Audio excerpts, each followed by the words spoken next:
Gas law problem mga tol. Tara, solve natin. A weather balloon is filled with 15.0 liters of helium gas at a pressure of 1.0 atmosphere and a temperature of 25 degrees Celsius. The balloon is released and rises to an altitude where the pressure drops to 0.50 atmosphere and the temperature decreases to negative 15 degrees Celsius. What is the new volume of the balloon at this altitude? Una, list muna natin yung mga given tol. Meron tayong Lobo na may initial volume na 15.0 liters at pressure na 1.0 atmosphere.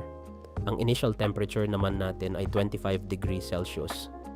Then we know na lumipad yung Lobo to an altitude where the pressure changed to 0.50 atmosphere at yung temperature naman dropped to negative 15 degrees Celsius. Yan ang magiging P2 at T2 natin. Ngayon, hinahanap natin yung bagong volume ng Lobo, si V2.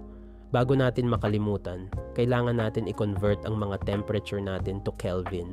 Kelvin is an absolute scale, meaning it is never negative and actually makes our calculations easier.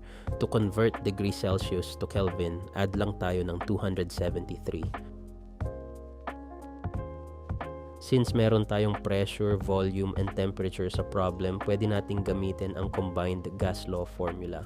P1 times V1 over T1 is equal to P2 multiplied by V2 over T2. Rearrange natin itong formula para makuha si V2. Cross-multiply muna. Tapos, divide natin si P2 at T1 sa magkabilang side ng equation para makancel natin.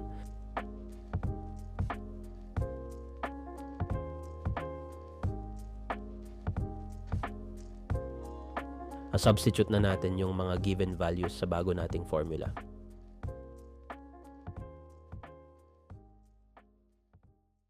Makikita natin na makaka-cancel na natin yung mga units. Tapos may iwan si liters. Tama lang naman since volume yung hinahanap natin, di ba? Calculate na natin. Ang sagot, 25.97 liters or pwede natin i-round off to 26 liters since 2 yung least number ng significant figures sa mga given values. Tama ba na lumaki ang volume? Well, ayon sa Charles' law, dapat lumiit ang Lobo dahil bumaba ang temperature. Pero mas malaki ang binaba ng pressure natin, 50% decrease, kaya lumaki ang ating weather balloon, Boyle's law. Mas malaki ang naging effect ng pressure drop. And this actually happens in real life, kaya pumuputok ang mga Lobo sa high altitude.